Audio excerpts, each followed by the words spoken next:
Queridos irmãos, vamos abrir nossas Bíblias no Evangelho de Lucas, capítulo 4.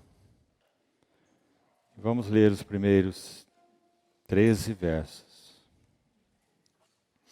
Lucas, capítulo 4, desde o verso 1.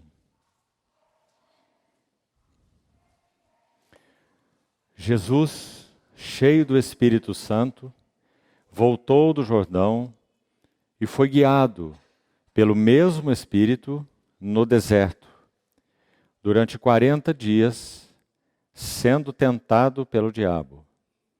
Nada comeu naqueles dias, ao fim dos quais teve fome. Disse-lhe então o diabo: Se és filho de Deus, manda que esta pedra se transforme em pão. Mas Jesus lhe respondeu: Está escrito, não só de pão viverá o homem. E elevando-o, mostrou-lhe num momento todos os reinos do mundo.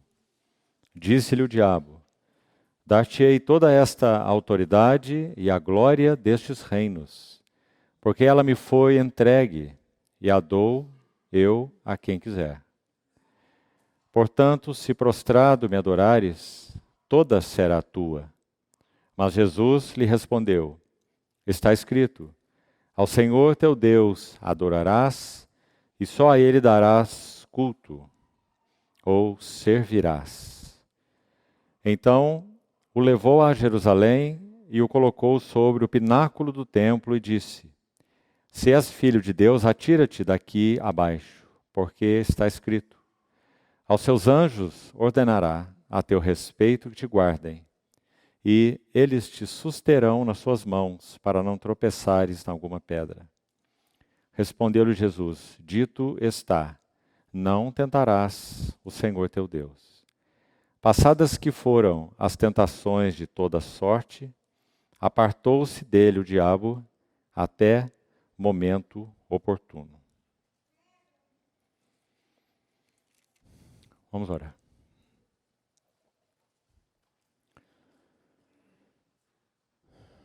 Graças te damos, querido Pai Celestial, porque podemos nos congregar nessa noite debaixo do nome precioso do Teu amado Filho, o nosso Salvador. Obrigado por essa imensa bem-aventurança. Obrigado por termos Tua palavra aberta diante dos nossos olhos. Senhor, nossa súplica é que o Senhor possa usá-la para realmente penetrar os nossos corações. Não estamos reunidos para crescer em entendimento intelectual, mas para sermos apacentados com as Tuas próprias mãos, ó bendito pastor. Tome Tua palavra nas Tuas mãos e pelo Espírito Santo, permita e proporcione que nós realmente possamos ouvir a Ti mesmo. Guarda os nossos corações de outras vozes, de interferências, de perturbações, de ansiedades, temores e preocupações, que impeçam que o Senhor realize Teu trabalho pleno nos nossos corações nessa noite. Assim nós te pedimos, Senhor, governa, vitorioso, sobre esse tempo de comunhão. Em nome do Senhor Jesus é que oramos. Amém. Meus queridos irmãos, hoje demos um passo a mais na leitura desse capítulo 4. Nós estamos avançando bastante no que concerne a questão cronológica da vida do nosso Senhor. Nós estudamos 2 capítulos, os 2 primeiros de Lucas, que nos conduzem até o nosso Senhor Jesus aos 12 anos de idade. Quando nós entramos no capítulo 3, nós o vemos com 30 anos de idade, sendo batizado no Jordão, o céu se abrindo, a voz do céu, a testificação sobre essa filiação preciosa aos olhos do Pai, ao coração do Pai. Este é, e também tu és, o meu Filho amado, e em ti eu tenho todo o meu contentamento. E agora nós partimos para mais uma etapa, mais uma crise, e já vamos dizer por que essa palavra é usada, para então avançarmos na vida humana do nosso Senhor Jesus. Se os irmãos se lembram, nós já compartilhamos isso em eventos passados. 8 crises principais nós podemos selecionar na vida humana do nosso Senhor Jesus. Por ordem cronológica, as crises seriam: a primeira grande crise, ou primeiro grande evento, é o próprio nascimento do Senhor. Não vamos entrar em detalhes aqui para podermos ir para o nosso encargo central. Mas imaginem, o Filho eterno de Deus, o Logos, a palavra, o Verbo, é isso que ele é.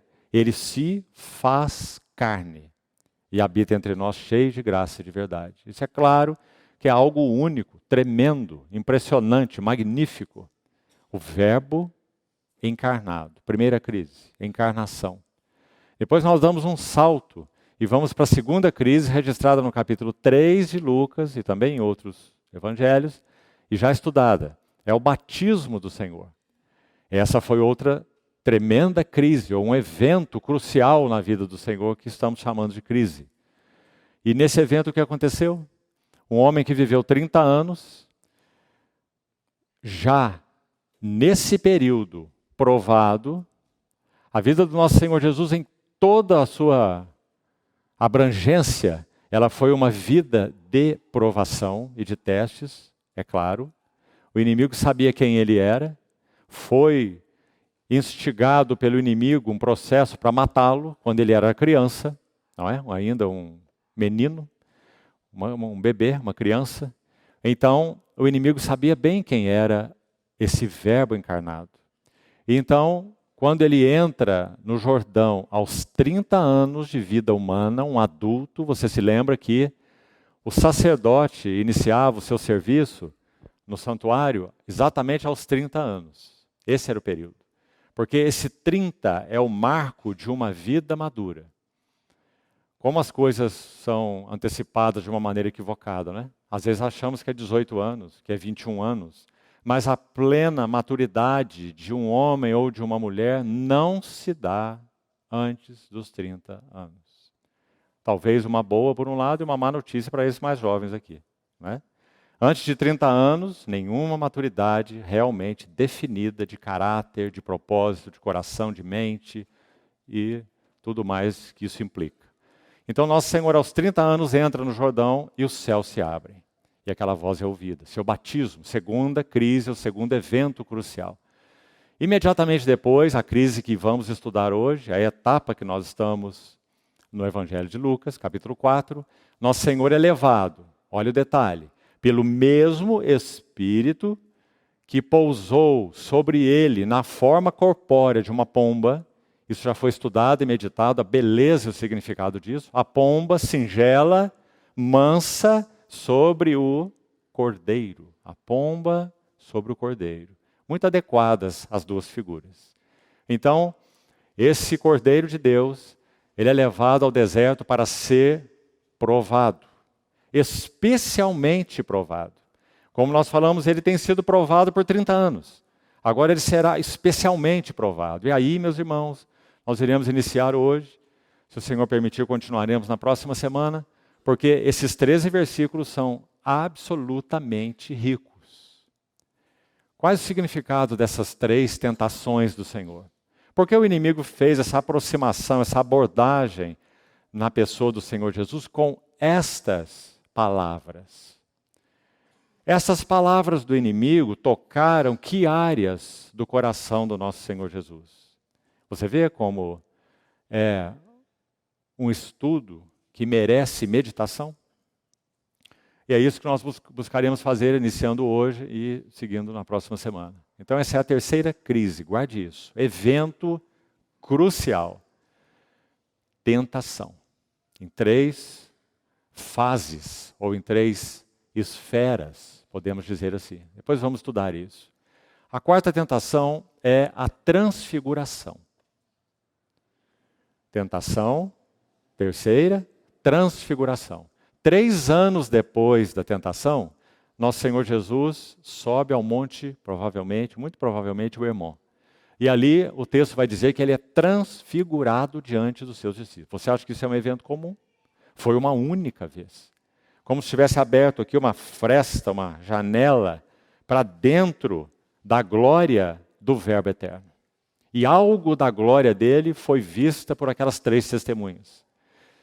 tão impactadas que uma delas, Pedro, quando vai escrever sua epístola, ele diz assim: nós estávamos com ele no Monte Santo, quando pela glória excelsa, é o nome que Pedro dá se referindo à glória de Deus o Pai, pela glória excelsa lhe foi enviada a seguinte voz: tu és o meu filho. Então, Pedro vai dizer que ele foi testemunho ocular de toda a beleza, implicação e significado da transfiguração. Essa, então, é a quarta crise. Depois nós vamos para a quinta crise, o Getsêmani. Quando será que nós ouvimos na história, isso para falar de homens naturais, pessoas que tiveram hematidrose, que entraram em uma convulsão tão violenta e tão agônica do seu ser, que suaram um suor vermelho, gotas de sangue. Então, há alguns relatos na literatura de homens mesmo como nós, que experimentaram esse fenômeno fisiológico chamado hematidrose. Então é claro que o Getsêmani foi uma imensa crise, e não é só por isso, pela agonia do Senhor. É porque ali a batalha da vontade é travada. Esse é o grande ponto a respeito do Getsêmani. Nosso Senhor está no último passo para tomar a decisão final. Ele irá em obediência, ir à cruz, apesar de tudo o que a cruz implicava, ou implicaria. E o que ela implicaria? Real alienação. Aquele que não conheceu o pecado, Deus o fez pecado por nós, para que nele nós fôssemos feitos justiça de Deus. Meu Deus, por que me desamparaste? Uma pergunta que não requer resposta, porque ele sabia muito bem o porquê. Ele clama de sua agonia de separação. Então é claro que o Getsêmani foi um tremendo evento crítico, uma crise na vida do nosso Senhor Jesus. A partir daí nós vamos para a morte do Senhor, um sexto evento, outro tremendo evento crucial, tão significativo, tão tremendo, que ele entra na morte para destruir a morte. Mais de um texto da Bíblia afirma claramente isso, que ele não só destruiu a morte, ele acabou com o ferrão e o poder da morte. Por isso o Salmo vai dizer assim, que para os santos do Senhor, os que realmente pertencem a Ele, já se renderam a Ele, já o confessaram com suas bocas como Senhor e já creram nele em sinceridade de coração, para eles não há morte. Deus tem prazer na morte dos seus santos, porque para os seus santos não há morte. Paulo diz, eu prefiro partir e estar com Cristo, que é para mim incomparavelmente melhor. Porque para mim o viver é Cristo e o morrer é lucro. Esse é o significado de morte para nós. Ou seja, nenhum significado. Sim, ela tem um significado. Nós entraremos em uma esfera de relação com o Senhor maior do que nós temos aqui. Com o nosso espírito e nossa alma juntos, no gozo dele, aguardando. Se partirmos antes que ele venha, aguardando que na sua gloriosa vinda, o nosso corpo, que foi entregue ao pó retornou, seja então ressurreto pelo poder da sua ressurreição, e então o mortal seja absorvido pela vida. E nós possamos, em corpos glorificados, ver o nosso Senhor face a face e estar com Ele ainda em um avanço maior de relação e de comunhão. Isso é o que a palavra de Deus ensina. Depois desse evento, nós temos a ressurreição. Se nosso Senhor entrasse na morte e não saísse da morte, aquela morte, então, teria sido provada sem valor. Você compreende? Porque o salário do pecado é a morte. Então, se houvesse qualquer mácula na vida desse homem, segundo o ponto de vista de Deus, não é o meu e nem o seu, é segundo o ponto de vista do Deus que é santo, santo e santo. Se houvesse qualquer mácula, esse homem ficaria na morte. Porque, coloquemos de outra forma, a morte tem direito de manter as cadeias dela amarrando tudo aquilo que o pecado tocou, ou que foi tocado pelo pecado. Se o nosso Senhor tivesse sido tocado pelo pecado e em qualquer sentido ter pecado, ele ficaria na morte. Porque a morte teria direitos sobre ele. Por isso que Pedro vai dizer que quando ele entra na morte, ele rompe, quebra os grilhões, as cadeias da morte, porque a palavra de Pedro é impossível que ele fosse retido pela morte. Então, pela glória de Deus o Pai, ele é ressuscitado dentre os mortos. Então, a próxima crise, outro evento magnífico, histórico, tremendo, testemunhado, é que nosso Senhor não permanece apenas ressuscitado, dando seu testemunho da sua ressurreição, para lá, para cá, 10 vezes durante 40 dias, embora isso seja sublime, mas ainda não completou com esse fato, ressurreição, o propósito eterno de Deus com relação a Ele e a sua missão como Messias. Então o que acontece? Ele é ascenso ao céu. Um homem glorificado, ressurreto e glorificado, ascenso ao céu e não só isso. Não ficando ali em cima das nuvens, mas Efésios, Colossenses, Hebreus, Apocalipse, quantos livros e textos vão nos dizer que ele está assentado à destra da majestade nas alturas. E que ele foi endossado ou empossado, foi investido com um nome que está acima de todo nome. Seja no céu, seja na terra, seja debaixo da terra, seja no mundo presente ou seja no vindouro, como Paulo disse em Efésios capítulo 1.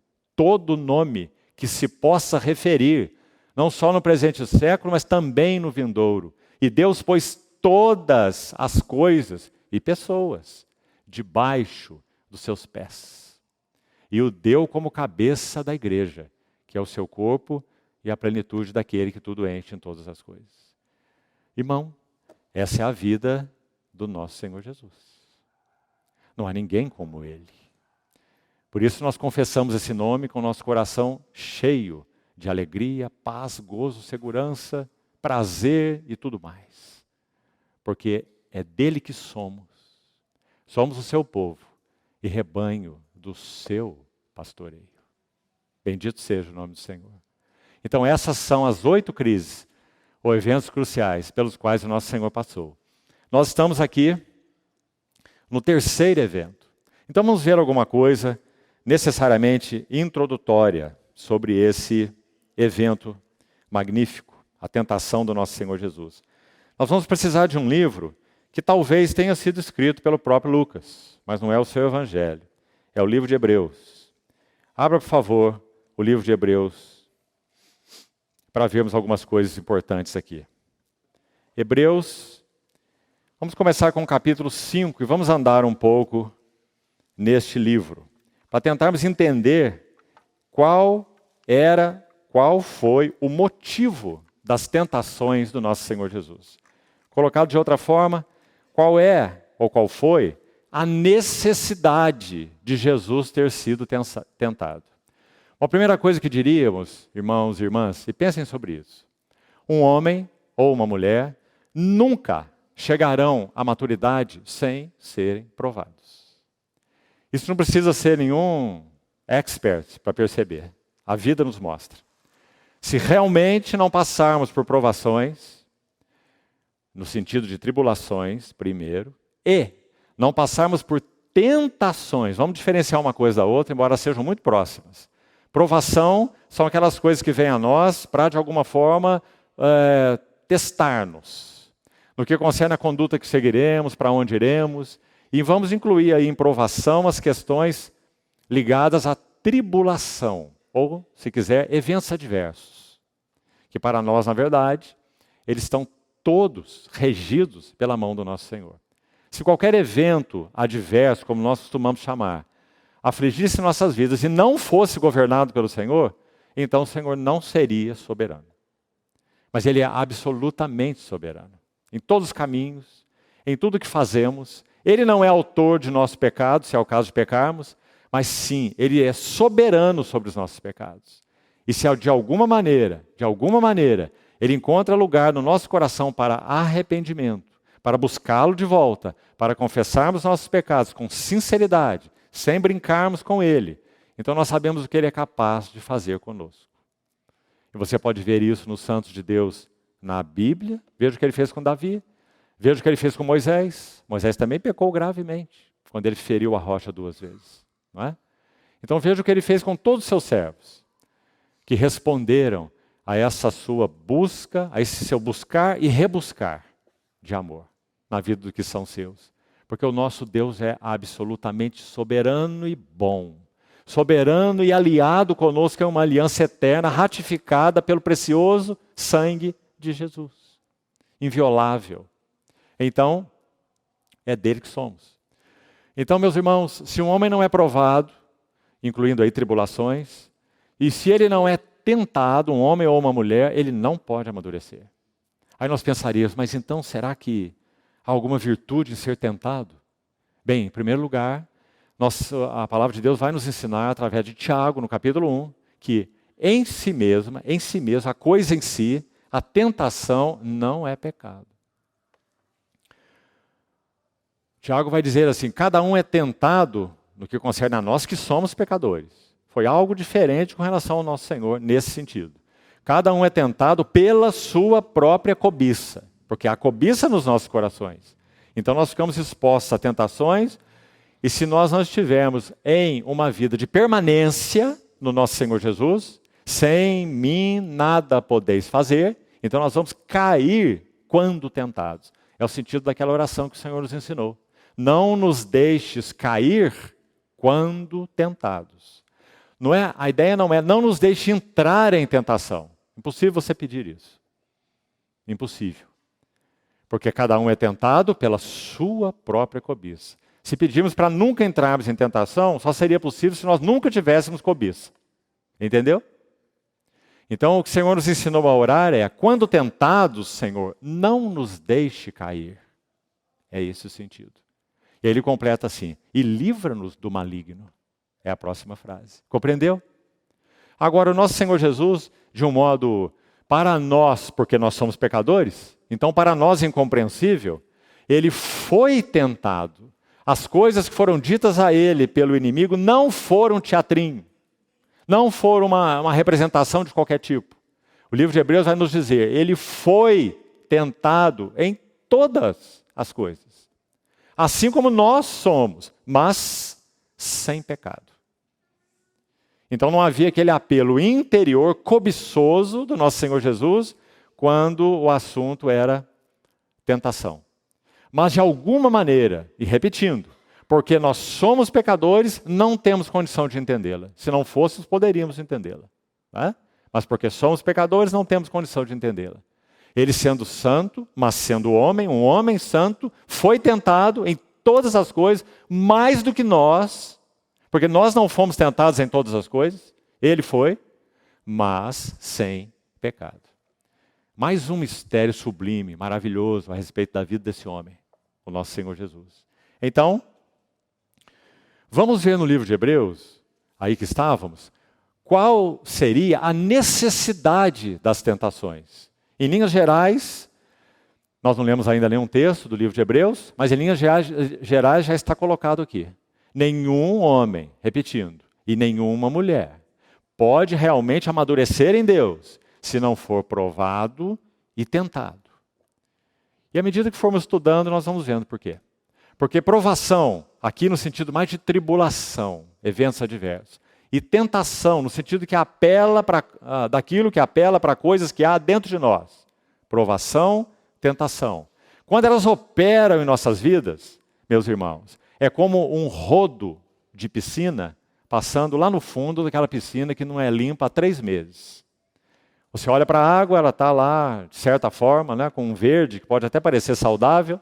O fundo está todo verde também. Não é? Então, um descuidado pode pular nessa piscina, porque a sujeira está decantada, lá no fundo, assentada e quieta. Mas a hora que se passa o rodo no fundo da piscina, aquela coisa se torna horrorosa. Não é? Então a finalidade das provações, das tentações, é expor o que há nos nossos corações. A próxima pergunta é, para quê? Para que nós sejamos então humilhados, para que nós sejamos a vergonha de nossa nudez, coloquemos assim, espiritualmente falando? Não. É porque o nosso Senhor, aquele que é luz na qual não há treva nenhuma, aquele que na sua luz nós vemos a luz, sobre nós, sobre os outros, sobre o mundo, sobre tudo. Para que então essas provações e tentações exponham o que há dentro de nós, para que seja realmente limpo, como o trabalho do aspirador no fundo da piscina. Quando o Senhor levou o seu povo para o deserto, saindo do Egito, Deuteronômio capítulo 8, você lembra o que ele disse? O Senhor vos guiou 40 anos por esse deserto. Moisés está lembrando, é o Deuteronômio. Ele está lembrando a jornada que já aconteceu. Ele vai dizer, recordar-te-ás de todo o caminho pelo qual o Senhor te guiou esses 40 anos no deserto, para te humilhar, para te provar, para saber o que... Provar, olha aí, provação. Para saber o que estava no teu coração. E já sabemos muito bem que quem precisava saber o que estava no coração desse povo era o próprio povo, porque Deus já sabia o que estava no coração deles.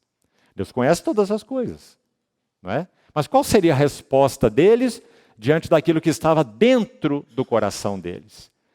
Querido irmão, irmã, esse ponto é tão essencial que é exatamente esse o ponto focal das tentações do nosso Senhor Jesus. Você está entendendo? Esse homem é levado para onde? Para o deserto. O povo de Israel foi levado para onde? Quando saiu do Egito? Para o deserto.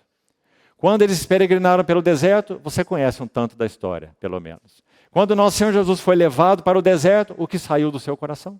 O que é que estava no seu coração? Nós vamos resumir em 2 palavras. Eu gostaria que você as pusesse aí, se você gosta de anotar. Para você ler esse texto à luz disso, meditar nele, avançarmos na comunhão neste texto no domingo pela manhã, avançarmos na próxima quarta-feira, se o Senhor permitir. 2 palavras centrais nesse evento da tentação do Senhor Jesus. A primeira é dependência. Aí está um homem que, quando provado, quando tentado, ele se mostra absolutamente dependente. Então aí está o primeiro passo da nossa queda, digamos assim. Se a nossa dependência de Deus, fique em mim, more em mim e eu morarei em vós, porque sem mim nada podeis fazer. Então, se a dependência de alguma maneira é afetada, se há brechas nessa dependência, nós vamos cair. Mas na vida desse homem não havia brechas na dependência. Louvado seja o Senhor por esse homem. Nosso Senhor Jesus, o varão aprovado por Deus. Então a primeira palavra é dependência. A segunda palavra é paralela a ela, mas tem uma implicação diferente. Confiança. Aí está um homem que ele confia absolutamente em Deus. Um homem absolutamente confiante em Deus. Então, dependência, confiança. Olha, irmão, se você for lá para o seu quarto fechado, no seu momento secreto com o Senhor, não precisa nem da sua Bíblia aberta, para você começar a pensar sobre essas 2 palavras e o que elas implicam, você dará lugar a muito trabalho do Espírito Santo dentro do seu coração, expondo sua vida íntima, expondo seu próprio coração. Será que realmente nós somos dependentes do Senhor?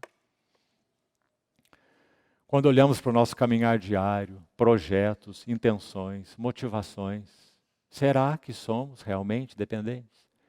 Nosso Senhor Jesus era 100% dependente. Todos nós temos medidas diferentes de dependência. Alguns são 10% dependentes, alguns são 80% dependentes, talvez 90% dependentes. E confiança? Será que nós confiamos realmente em Deus? Então pense sobre as ansiedades que você tem. Pense sobre as inquietações. Pense sobre as preocupações.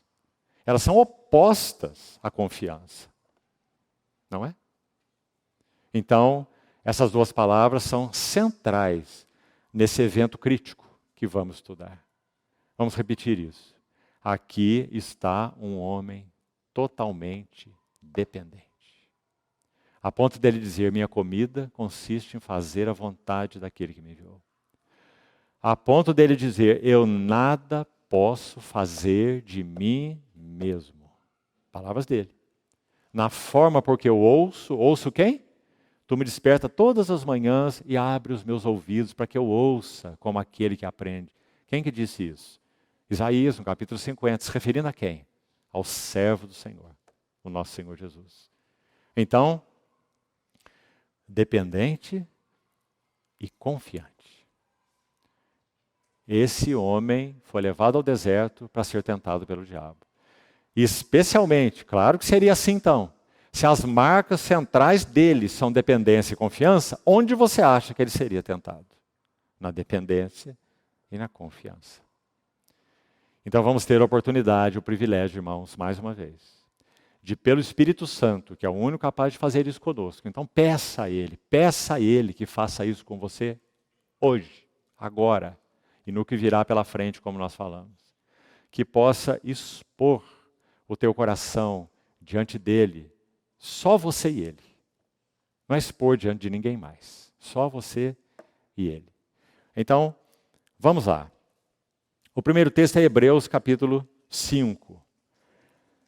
Vamos ver 4 textos dentro da epístola aos Hebreus. Se pudermos esgotá-los hoje, teremos andado já um bom caminho. Hebreus capítulo 5, por favor, versos 7 a 9. Vamos ler.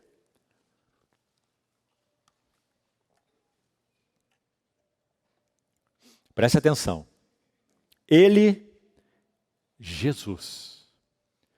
O autor de Hebreus gosta muito de usar a palavra Jesus desacompanhada de qualquer outro título. E ele faz isso nesse livro 8 vezes. Além de usar Jesus Cristo, além de usar Senhor Jesus Cristo, ele usa Jesus, só essa palavra, esse nome. Por quê? Nós já sabemos. Ele quer enfatizar que ele é o filho de Maria, Jesus, o carpinteiro de Nazaré. Ou seja, homem, assim como nós. Então ele vai dizer, ele, Jesus, nos dias da sua carne, tendo oferecido com forte clamor e lágrimas. Então ele ofereceu o quê? Com forte clamor e lágrimas? Ele ofereceu orações e ofereceu súplicas. A quem o podia livrar da morte? E tendo sido ouvido por causa da sua piedade, embora sendo filho, o Filho eterno, a palavra, o Criador, o Verbo, o Criador de todas as coisas, embora sendo filho, ele aprendeu. Que mistério, não é? Mais um. O Filho onisciente agora se fez carne e tem que aprender. Como nós já falamos quando comentamos sobre a infância do nosso Senhor Jesus, do 0 aos 12.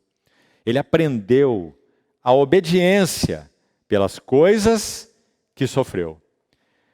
A frase central aí é essa: aprendeu a obediência pelas coisas que sofreu. E aqui, é claro, está incluída a experiência da tentação no deserto.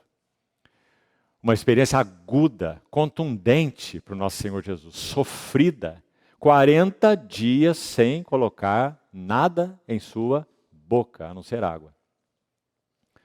Sem comida, teve fome, 40 dias, e é um homem.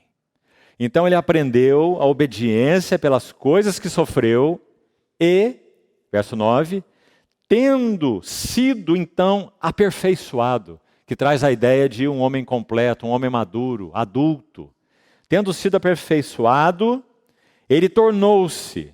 Esse tornou-se também é tão lindo, irmãos. Você está entendendo ele? Não é só pelo fato de ele ser o filho de Deus, que automaticamente ele é o nosso Salvador. Não. Ele teria que viver vida humana. E uma vida humana de tal forma que fosse aprovada por Deus, que ele pudesse ser uma oferta no nosso lugar. Já que a nossa vida em si mesma, por si mesma, é desaprovada por Deus. Não há nenhum justo. Nem sequer um. Todos se extraviaram, todos se corromperam e a uma, ou juntamente, se fizeram inúteis. É o veredito de Deus para o homem, herdeiro de Adão, que somos nós. Então, ele foi, pelas coisas que sofreu, ele aprendeu obediência e foi aperfeiçoado. E, finalmente, tornou-se o autor da salvação eterna para todos os que lhe obedecem. Todos que lhe obedecem é só outra forma de dizer assim, todos que creem nele. Porque a Bíblia iguala essas duas palavras. Crer, obedecer e crer. Quem crê, obedece. Quem não crê, não obedece. Não é? Paulo chega a usar a expressão que o Evangelho foi enviado às nações para a obediência por fé. Ou obediência da fé. Compreendeu? Então, quando é dito que ele torna-se autor da salvação eterna para todos que lhe obedecem, é para todos que creem nele. Com sinceridade de coração. Agora, o nosso ponto aqui, então, primeira necessidade daquela tentação e aquele evento crítico do Senhor no deserto sendo tentado pelo diabo. Primeira necessidade. Vamos voltar para o verso 9. Para que ele, tendo sido aperfeiçoado, se torne autor, a palavra autor aí significando fonte. Se ele não fosse aperfeiçoado pelas tentações, pelos sofrimentos, como estamos vendo aí, ele não poderia ser uma fonte da nossa salvação. Então aí a palavra para autor é fonte. Ou seja, de onde provém a nossa salvação? De onde é? Desse Jesus, que aprendeu obediência pelas coisas que sofreu e foi, tendo sido aperfeiçoado ou amadurecido, mediante provações, mediante tentações, ele tornou-se a única, aliás, né, fonte da salvação eterna para todos que lhe obedecem. Está aí a primeira necessidade do Senhor ter sido tentado. Se ele não fosse aperfeiçoado, nós não teríamos uma fonte de salvação. Número 2. Vamos para o capítulo 2 agora de Hebreus. Capítulo 2, verso 10. Outro verso maravilhoso. Veja, no mesmo sentido, mas apontando uma outra questão aqui. Vamos dizer que o que já lemos no capítulo 5, tendo sido aperfeiçoado, tornou-se a fonte da salvação eterna, tinha algo em jogo ali nas tentações do nosso Senhor. Coloquemos assim. E qual era? Seria ele aprovado ou não? Quando essas tentações apelassem para o mais profundo do ser dele, qual seria o resultado? Ele seria aquilo que pela bondade de Deus, pela fidelidade dele, o Filho, ele foi, quando Pedro se refere a ele assim, Jesus o Nazareno, vírgula, varão aprovado por Deus. Pelo Deus santo, justo, digno, glorioso, aprovado por ele. Esse é o pano de fundo do capítulo 5 que nós acabamos de ler. Agora, olha aqui uma ideia paralela, mas diferente. Hebreus 2:10. Porque convinha, ou seja, era necessário, convinha que aquele por cuja causa e por quem todas as coisas existem, vamos entender quem é o sujeito dessa frase aqui? É Deus o Pai. Aquele por cuja causa e por quem todas as coisas existem. Esse Deus, o Pai, conduzindo muitos filhos à glória. O propósito eterno do Pai Celestial é ter muitos filhos semelhantes ao seu Filho. Coisa que os irmãos têm ouvido aqui dezenas de vezes. E que coisa linda ouvir isso reiteradas vezes. Né? Uma família de filhos semelhantes ao seu Filho amado, em quem ele se compraz.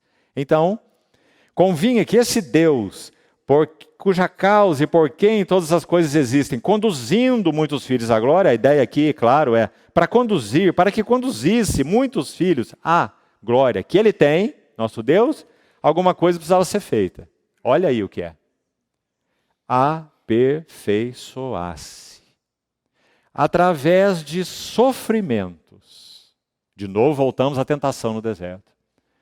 E aqueles pilares, né? Aqueles 3 que foram motivo da abordagem do diabo a ele. Que iremos mais à frente entrar em mais detalhes. Então convinha, pega essas palavras, convinha que o Deus eterno aperfeiçoasse, por meio de sofrimentos, o autor da salvação deles. Está vendo de novo aqui a palavra autor?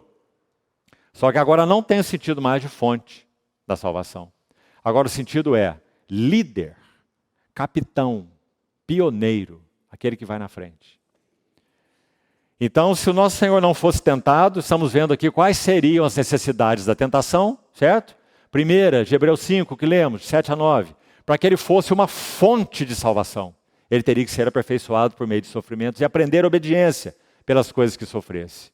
Fonte de salvação. Segundo, líder, pioneiro, capitão da nossa salvação. Mesma coisa. Ele não poderia liderar aqueles que crescem nele à plenitude da salvação se ele não fosse aperfeiçoado. Vamos usar uma outra palavra que eu acho que cabe muito bem aqui. Ela está no capítulo 6. Quando diz que Jesus entrou por nós no Santo dos Santos além do véu e que ele próprio é a âncora de nossas almas, segura e firme e penetra além do véu. Aí o autor de Hebreus, no capítulo 6, vai continuar assim. Além do véu, onde Jesus, como um precursor. Precursor. O que é um precursor? É um líder, um capitão, um pioneiro. Jesus, como precursor, entrou por nós. Onde? No Santo dos Santos da presença de Deus. Que lugar é esse? Lá, acolá, onde é? Amados irmãos, bendito seja o Senhor. O Santo dos Santos é uma esfera e uma realidade espiritual. Não está lá, nem aqui, nem acolá. Ela é. Assim como Deus é. Não está limitado a tempo, não está limitado em espaço. Se tivesse, onde será que nós poderíamos encontrá-lo? Onde será que nós teríamos que ir para encontrá-lo? Então, quando é dito que o nosso Senhor Jesus entrou no Santo dos Santos, me permita usar uma palavra aqui, eu vou explicá-la para que não haja nenhuma confusão, é muito usada por místicos, espiritualistas, e você vai reconhecer muito bem essa palavra. Portal. Portal. Então você usa lá umas drogas alucinógenas, porque isso vai te ajudar a entrar num portal que de outra maneira você não ia conhecer. Né? Essas loucuras aí. Então pense sobre isso, porque essa palavra é bíblica também. O Salmo 24 diz assim: levantai-vos, levantai, ó portas, as vossas cabeças. Levantai-vos, ó portais. Portais o quê? Eternos, para que entre o Rei da Glória. Então, onde nosso Senhor Jesus entrou, não pense lá nem acolá. Ele entrou em uma esfera espiritual que nós não teríamos nenhum acesso a ela. Assim, quando o casal, quando pecou, foi expulso do jardim. E aqueles querubins com a espada que se revolvia, guardavam a entrada daquele jardim. Você vê a figura como é boa? Agora, espiritualmente falando, nós podemos retornar a esse Éden, que significa prazer. Prazer em Deus, comunhão com Deus, vida de intimidade com Deus, presença de Deus, tudo que estava perdido para nós, porque nós éramos quem éramos. Mas quando o Salvador nos alcançou, esse que é a âncora da alma, seguro e firme, que entra além do véu, nele nós temos entrada nessa mesma esfera que ele entrou, que o livro de Hebreus vai chamar de a presença imediata de Deus. Santo dos santos. Não é maravilhoso, irmão? Santo dos santos. Então, vamos lá. Capítulo 2, verso 10, a ideia de pioneiro, a ideia de capitão. Agora, capítulo 2, verso 14, por favor. Vamos ler juntos. 2,14. Visto, pois, que os filhos têm participação comum de carne e sangue, natureza humana, destes também ele, Jesus, igualmente participou, para que por sua morte destruísse aquele que tem o poder da morte, a saber, o diabo. Vá acompanhando com atenção, por favor.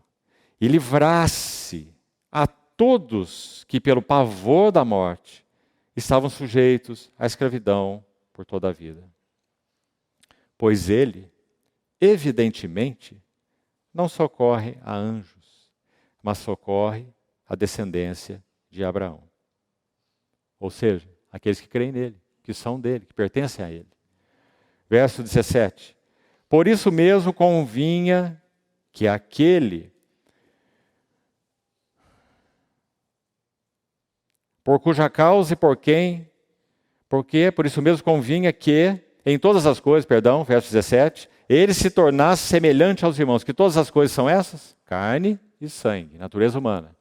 Ele se tornasse em todas as coisas semelhante aos irmãos, para ser misericordioso, por um lado. Por que misericordioso? Porque participou de natureza humana, como a nossa. Mas não só misericordioso, fiel. Fiel por quê? Porque ele respondeu a Deus, o seu Pai, em todos os seus caminhos. E isso é muito evidente no evento da tentação que nós vamos estudar. Fiel, confiante, dependente, como já falamos. Então, misericordioso e fiel. Sumo sacerdote nas coisas referentes a Deus e para fazer propiciação pelos pecados do povo. Agora veja o verso 18. Pois naquilo que ele mesmo sofreu tendo sido tentado, aí está a tentação. Ele então é poderoso para socorrer os que são tentados. Terceira necessidade das tentações do nosso Senhor. A primeira é que ele fosse fonte da salvação. A segunda é que ele fosse o pioneiro, o líder, o capitão, o precursor da nossa salvação. Como já falamos, abrindo um caminho que nós não conhecíamos, não podíamos entrar nele, não tínhamos acesso. Não é?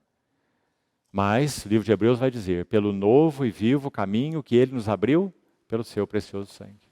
Então nós podemos entrar e permanecer nessa que é uma realidade espiritual, não é um lugar físico, é uma realidade espiritual. Onde nós temos comunhão com o nosso Senhor, relação com o nosso Senhor, ouvimos o nosso Senhor. Então, essa é a terceira necessidade da tentação. Qual palavra será especial, explica aqui essa terceira necessidade? É a palavra socorrer. Está vendo ela aí?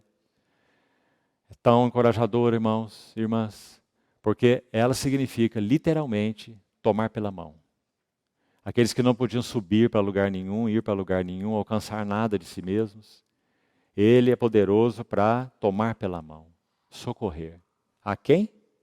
Aos que são tentados. Por quê? Porque ele foi tentado. Então, terceira necessidade para a tentação do nosso Senhor. Ele não poderia socorrer os tentados se ele próprio não conhecesse o significado da tentação. E a quarta e última, Hebreus 4, versos 15 e 16. Se lermos o 14 também, você vai ver de novo o que busquei com minhas palavras explicar aqui sobre o significado do Santo dos Santos. Olha aí. Hebreus 4,14. Tendo, pois, a Jesus, o Filho de Deus, como grande sumo sacerdote que penetrou os céus, conservemos firmes a nossa confissão. Que céus são esses? Se você ler o capítulo 9 de Hebreus, você vai ver esses céus explicado lá. É a presença imediata de Deus. Para comparecer agora por nós diante de Deus. Então você vê que não é um lugar geográfico a que o texto se refere. Verso 15. Porque nós não temos um sumo sacerdote que não possa se compadecer das nossas fraquezas. Antes, foi ele tentado. Mais uma vez. Em todas as coisas. A nossa semelhança, mas sem pecado. Acheguemo-nos, portanto, confiadamente. Um dos pilares que falamos da vida humana do Senhor na tentação foi exatamente a confiança, não foi? Dependência e confiança. Então, porque ele, esse homem absolutamente dependente e confiante, venceu as tentações e hoje está sentado à destra de Deus, então nós devemos nos aproximar desse trono da graça, que é o dele, com confiança. Confiadamente, junto ao trono da graça. Para quê? Para recebermos misericórdia, porque nós somos pó. E recebermos ou acharmos graça, porque nós precisamos de provisão. Não conseguimos nem viver nossa vida sem as provisões da graça. Misericórdia é porque somos pó. Graça é porque precisamos de suprimento. Provisão. Para socorro em ocasião oportuna. Então, quarta finalidade do Senhor ter sido tentado, segundo esse texto. Que linda finalidade. Ele foi tentado, escute bem, para estabelecer um trono de graça e misericórdia. Se ele não fosse tentado, não teríamos um trono de graça e de misericórdia, de onde ele socorre os que são tentados, diante do qual trono nós podemos achar, linda palavra, né? Achar, olha aí, verso 16, graça, achar provisão para socorro em ocasião oportuna. 4 finalidades, 4 necessidades do Senhor ter sido tentado. Graças a Deus por todas elas. Um passo mais nós ainda podemos dar. Se voltarmos ao texto de Lucas 4, E também, se você ler os outros evangelhos que narram, especialmente Mateus, já que Marcos faz só uma referência muito breve à tentação e não explica nada a respeito da tentação do Senhor, apenas cita a tentação, que ele foi tentado. Mateus explica muito, assim como Lucas. Então, se você ler esses dois evangelhos em especial, você vai ver que o condutor de Jesus à tentação foi o Espírito Santo. E essa é outra coisa impressionante. O Espírito Santo conduzindo esse homem para ser tentado. Não te soa impressionante isso? Talvez nós facilmente pensemos assim, o Espírito Santo deve conduzir esse homem para longe da tentação. Mas o Espírito Santo conduz esse homem para dentro da tentação. Para que ele fosse provado em todas as coisas com essas finalidades que já acabamos de citar. Então, graças a Deus, louvado seja o Senhor, porque o Espírito Santo guiou esse homem para essa esfera do deserto, sendo tentado 40 dias, e no último dia, o próprio príncipe do mundo se apresenta a ele, com aquelas propostas. Ele foi tentado 40 dias, guarde isso, não é no último dia só não. E no último dia, o inimigo se apresenta a ele com essas 3 questões, que iremos estudar com mais detalhes mais à frente. Agora, gostaria de mostrar para os irmãos algumas palavras que são mencionadas, se referindo ao Espírito guiando, conduzindo, impelindo Jesus para ser tentado, impelindo ao deserto para ser tentado pelo diabo. Vamos a Mateus, por favor. Mateus 4 primeiro. Olha qual palavra é usada aí. Mateus 4, versículo 1.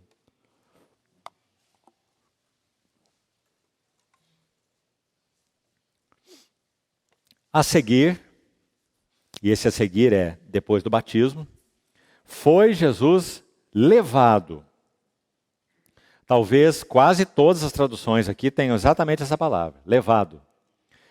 Pelo Espírito, ao deserto, para ser tentado. Ou seja, o propósito do Espírito levá-lo ao deserto era sim que ele fosse exposto a todas essas tentações, como homem. Agora, a palavra usada para levado aqui, ela significa literalmente isso mesmo, na língua original, conduzido. Agora tem um detalhe aqui muito bonito. Nós sabemos que o Evangelho de Mateus apresenta nosso Senhor Jesus especialmente como a semente de Abraão e o filho de Davi. Ou seja, ele é o rei, nosso Senhor Jesus. E a palavra usada para levado ou conduzido aqui, aplica-se a conduzir um nobre, um rei. Assim ele foi conduzido, porque ele é o rei, segundo o coração de Deus. Ele é o homem que satisfaz todo o pensamento de Deus sobre o que é reinar. Manso de coração, humilde, que veio para servir, que depende totalmente do seu Pai, que confia totalmente no seu Pai. Esse é um rei, segundo o coração de Deus. Não são esses que nós vemos aí no mundo. Tiranos, déspotas, impiedosos, egocêntricos, não é? Narcisistas. Esses são os reis desse mundo. Então, esse rei, homem-rei, ele é conduzido como um rei, pelo Espírito, ao deserto, para ser tentado pelo diabo. Agora, ainda uma palavrinha aqui. Pelo Espírito. Lucas vai repetir algo semelhante, a mesma ideia. Vamos pegá-la aqui. Porque o que ela significa? Que apenas o Espírito Santo, sendo a pessoa que era, conduziu outra pessoa, que é Jesus de Nazaré, 2 pessoas, Espírito Santo, conduz essa pessoa para o deserto, coloca ele lá, e ele está lá para ser tentado pelo diabo. É mais que isso. É isso também, mas é mais que isso. Essa expressão, pelo Espírito, significa que ele não só foi conduzido pelo Espírito, mas significa que o ambiente em que ele enfrentou a tentação foi no Espírito. Isso é muito importante, meus irmãos. Sabe por quê? Porque Pedro, quando vai falar da vida desse homem, texto que já citamos aqui também várias vezes, Atos 10, 38, vai dizer assim, Deus ungiu a Jesus de Nazaré, com o Espírito Santo e poder, para que então ele andasse entre vós e fizesse o que ele fez. Então nosso Senhor, ele não foi abandonado pelo Espírito no deserto, ele foi levado, conduzido pelo Espírito, e ele enfrentou todas aquelas tentações, porque ele é homem, assim como nós, vulnerável a elas, do contrário seria uma hipocrisia, um teatro, essa tentação, mas ele enfrentou essas tentações em um, de novo vou usar a palavra, que já usei aqui, ambiente espiritual, que é no Espírito. Palavra que Paulo vai usar muito, não é verdade? Se vivemos no Espírito, andemos também no Espírito. Não são palavras de Paulo? Gálatas 5? Esse foi o ambiente no qual Jesus enfrentou as tentações. Já podemos trazer uma grande aplicação para nós aqui, não é? Uma pergunta. Em qual ambiente nós enfrentamos as nossas tentações? Só há um ambiente possível para que nós possamos triunfar. É enfrentá-las no Espírito. E, irmãos, no Espírito é uma palavra de Paulo para dizer exatamente o que Jesus disse em João 15. Quando ele disse, permaneçam em mim. Permanecer em Jesus é andar no Espírito. É exatamente a mesma coisa. Jesus se refere de uma maneira e Paulo se refere de outra maneira. A mesma realidade. Nenhum de nós tem vitória em outro ambiente. Não saia a campo aberto enfrentando as tentações. Ou você sai refugiado ou você já caiu. Então Jesus foi levado pelo Espírito ao deserto para ser tentado pelo diabo. Vamos à próxima expressão, por favor. Marcos, que faz apenas uma menção, sem nenhum detalhe, sobre a tentação do Senhor. Vamos lá. E vamos concluindo por aqui hoje. Se o Senhor permitir, semana que vem, vamos entrar nos detalhes específicos da tentação. Marcos capítulo 1, verso 12. E logo depois do batismo. Logo o Espírito, está aí ele de novo. Marcos 1, 12. O Espírito o impeliu para o deserto, onde permaneceu 40 dias sendo tentado pelo diabo. Está vendo um gerúndio aqui? Ele não foi tentado no último dia, quando Satanás se apresentou a ele. Ele foi tentado 40 dias. E no último dia, tentado pelo próprio príncipe do mundo, pelo próprio diabo. Então, 40 dias sendo tentado por Satanás, estava com as feras, mas os anjos o serviam durante esses 40 dias. Então, a expressão aqui, qual é no verso 12? Que o Espírito Santo o impele. Está vendo aí? Um rei é conduzido, é levado, como Mateus 4 registra. Mas um servo é lançado. E aqui está o sentido dessa palavra. Lançou. O Espírito Santo o lançou no deserto. Não que o jogou lá e o abandonou, como já explicamos. Mas no sentido de que ele foi lançado como um servo. Homem servo, no deserto, para ser tentado pelo diabo. Essa palavra é interessante na língua original grega, esse termo impeliu, como é usado aqui, se refere, inclusive, é usado em alguns textos, a mesma palavra, aparece muito no Novo Testamento, esse termo. Em algumas instâncias, em versículos bíblicos, ela é usada para conduzir alguém com violência. Quando alguém, por exemplo, é amarrado e é conduzido sem que ele queira, digamos assim, com violência. É usada a palavra impeliu, a mesma que foi usada aí. Não que o Senhor Jesus estivesse oferecendo resistência para ir ao deserto, mas para que tenhamos a ideia aí de que ele, assim como é um rei que foi conduzido pelo Espírito, é um servo que foi impelido pelo Espírito. Mas ainda há uma terceira palavra, é a palavra de Lucas, exatamente. Vamos de novo lá para Lucas 4. Lucas usa uma palavra diferente dos outros dois, tanto de Mateus quanto de Marcos. Então ele diz assim, Lucas 4:1, Jesus, olha aqui, cheio do Espírito Santo. Então quem mais deixa claro que o ambiente no qual Jesus enfrentou a tentação foi o Espírito Santo é Lucas. Porque ele usa a expressão cheio do Espírito Santo. Não apenas guiado pelo Espírito, não é? Impelido pelo Espírito, mas cheio do Espírito. Voltou do Jordão e foi guiado, olhe, pelo mesmo Espírito no deserto. Durante 40 dias, sendo tentado pelo diabo. Qual é a palavra aí? Na versão que estou lendo, talvez seja na sua também. Guiado. Está vendo a palavra? Diferente das outras duas. É uma terceira palavra.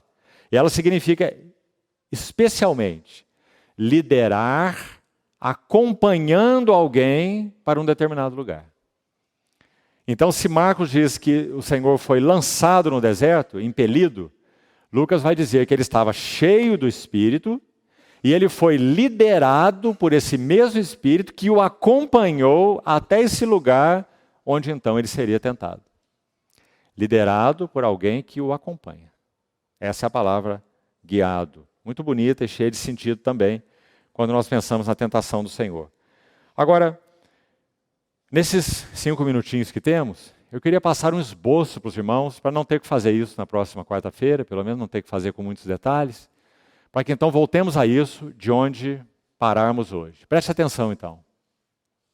Se nós lermos a narrativa de Mateus, você pode abrir se quiser, Mateus 4, você vai observar, só olhe para o texto, não precisamos ler nada, não teremos tempo hoje. Mateus 4, abra apenas por favor esse texto. Você vai ver que a sequência em que Mateus narra as tentações do Senhor é diferente de Lucas. E há um propósito particular para isso, que não vai ser o caso de tocar hoje. Porque Lucas tem um foco e Mateus tem outro foco. Então, é extremamente provável que a ordem cronológica das tentações do Senhor seja a ordem de Mateus e não a ordem de Lucas. E há motivos para isso. Primeiro que, na ordem de Mateus, como ele coloca aí, a primeira tentação nos dois relatos, Mateus 4 e Lucas 4, é a mesma. É Satanás dizendo, manda que essas pedras se transformem em pão. Mas então, a segunda e a terceira, na ordem de Mateus e de Lucas, elas são invertidas. O que Mateus põe em segundo, Lucas põe em terceiro e vice-versa. Certo? Então, a segunda e terceira são invertidas, a ordem no Evangelho de Mateus para com o Evangelho de Lucas. Então, o motivo vamos deixar para depois. Mas a ordem de Mateus deve ser a ordem exata, a ordem cronológica, pelo seguinte motivo. 2 motivos. Primeiro, porque há um avanço. E esse é o esboço que eu gostaria que você já guardasse aí. E o avanço é o seguinte. A primeira tentação toca o físico de Jesus, sobretudo. O corpo de Jesus, o físico de um homem que é um homem como nós. Manda que essas pedras se transformem em pães. 40 dias de jejum. E eles vão dizer, ele teve fome. Fantasma não tem fome, espírito não tem fome, mas homem tem fome. Né? Então ele teve fome. Que lindo, irmãos. Assim como ele chorou, se angustiou, agonizou, entristeceu-se, indignou-se, condoeu-se. Né? Então, a primeira tentação afeta o corpo do Senhor. E como afeta? O físico. Irmão, sem entrar nisso, que não é assunto para hoje. Mas olhe a vida humana como ela é. Olhe como somos tentados a viver pelo físico. Você não acha, não? Em tudo que ele implica. Capacidade física, dotes físicos, beleza física, aparência física, físico, sustento do físico. Quando a vida de Jó é apresentada ao inimigo no seu livro, e ele então é provado ali, você deve conhecer algo da história, é dito assim, na segunda rodada de provações, depois que Jó perde os seus filhos, perde os seus bens, aquela história toda, há uma segunda rodada de tribulação ali. E é dito assim, pele por pele. E o que o homem tem, ele dará pela sua o quê? Vida. Pele por pele. Ou seja, toca na pele dele, toque no físico dele. E vamos ver como ele vai responder. Então Jó ficou naquele estado que ele até mesmo raspava as suas feridas com um caco de telha. Não é? A enfermidade que ele teve tem 15 sintomas narrados no seu livro. Ou seja, o físico de Jó foi tocado. Assim como o físico do nosso Senhor foi tentado. Então a primeira tentação tem a ver com o corpo. Esse é o esboço que vamos seguir semana que vem. A segunda tentação dá um passo mais. Depois do corpo vem a alma. Então agora é uma tentação diretamente nessa psique do nosso Senhor. É levado no pináculo do templo e o diabo diz, atira-te daqui lá embaixo, porque a palavra que você crê diz que aos seus anjos ele dará ordem a seu respeito para que te guardem. Eles vão te sustentar nas mãos para você não tropeçar em alguma pedra. E você vai ver que Satanás cita equivocadamente a palavra de Deus. E não só isso. Jesus não iria fazer um teste espetacular para provar se o seu pai era fiel ou se o seu pai não era fiel, porque ele sabe que o seu pai é fiel. Então, do corpo, ele avança para a alma. Mas não satisfeito, ele já perdeu em 2 terrenos tremendos, o terreno do físico, o terreno da psique, o terreno da alma. Então ele vai avançar para o último terreno, é o último golpe. Aí diz que ele leva o Senhor a um monte muito alto, mostra a ele, veja isso, irmão. Lucas vai narrar assim, a autoridade dos reinos do mundo, a autoridade e a glória deles. Deixa eu fazer uma pergunta muito simples para você. Você acha que tem chance disso algum dia acontecer com você? Hein? Ser mostrado para você a autoridade de todos os reinos do mundo e a glória deles, e alguém dizer para você, é tudo teu. Tudo. Tudo. Tudo que esses reinos significam, toda a sua autoridade, toda a glória e tudo que está dentro dele. Um pacote só. Se você fizer uma coisa, dobre-se e me adore. Ou seja, adoração, serviço, vamos chegar lá, é uma questão essencialmente espiritual. Então o Senhor é tentado no corpo, no físico, é tentado na psique, na alma, e finalmente o último golpe, tentado no mais profundo, espírito, para adorar e servir ao diabo, em troca de autoridade e glória. Então o Senhor vai responder como ele respondeu. Se tivermos tempo, na próxima semana, nós vamos ver não só o impacto das tentações, se pudermos, nós vamos ver as respostas do nosso Senhor. Todas elas extraídas do livro de Deuteronômio. Cada uma delas é imensa em seu significado. Então, vamos parar por aqui, mas vá pensando nisso. Vá fazendo as perguntas para você, para que o Senhor nos ajude a irmos fazendo essa leitura. Porque, meus irmãos, em tese, isso resume todas as nossas tentações. Físico e tudo que ele envolve. Pense nisso, irmãos e irmãs. Porque vivemos numa geração do físico. O homem foi colocado de cabeça para baixo. A ordem para Deus é espírito, porque Deus é espírito. Importa que nós o conheçamos no espírito, o amemos, o adoremos, o sirvamos no espírito. Não é? Mas o espírito é colocado por último. A alma fica aí no meio, perdida. E o corpo assume a função primordial. Culto ao corpo, beleza, aparência, estética, alimento. Aqueles que assinam televisão paga, olha aí, irmão, chega à sua conclusão. Especialmente TV paga. Na TV aberta você vai ver isso também, mas na TV paga mais ainda. Por quê? Porque você está pagando, então está implícito que você tem uma condição financeira melhor, certo? Todas as propagandas vão apelar para o teu físico. Todas. Viva melhor, viaje melhor, coma melhor, beba melhor, durma melhor. Não é? Físico é o foco. Seja mais belo, seja mais forte, seja mais saudável. E nós precisamos encarar isso de frente, meus irmãos. Do contrário, nós seremos uma geração hedonista, nos preocupando com as mesmas coisas que o mundo se preocupa. Não é que o nosso físico não seja importante. Mas qual é a nossa relação com o nosso físico? Ou com as coisas físicas? Onde elas estão na nossa relação com Deus? Em que lugar que elas estão? Isso é que é o importante. Então, o Senhor nos ajude nisso e siga falando e aplicando esses assuntos no nosso coração. Nós não estamos interessados apenas em estudar as tentações do nosso Senhor, por mais lindo que isso seja. Mas nós queremos saber quais as implicações disso para nós. Queremos saber o que foi que ele venceu exatamente. Queremos saber por que e como ele venceu. E o significado das respostas dele a essas tentações. E então a conclusão é: tudo posso em união com aquele que me fortalece. E não seremos escravos, nem dos apelos físicos, nem dos apelos da alma, e nem dos apelos para o espírito. O Senhor nos ajude nisso, irmãos. Vamos orar.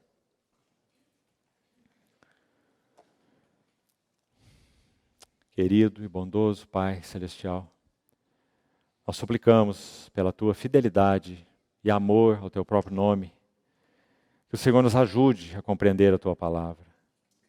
Faz-nos ver quão maravilhosamente esse caminho do Santíssimo Lugar foi aberto para nós. Essa porta que antes nós não podíamos entrar. O Senhor mesmo, a porta das ovelhas. Obrigado porque podemos não apenas entrar, mas permanecer. Queremos que o Senhor exponha, por Tua palavra, as nossas vidas nesses aspectos todos. Queremos realmente aprender o que significa uma vida de dependência e de confiança. Ajuda-nos, Senhor. Toma-nos pela mão. Assim nós te pedimos. No precioso nome do nosso Salvador, nosso Senhor Jesus, nosso capitão, nosso líder, nosso precursor. Amém.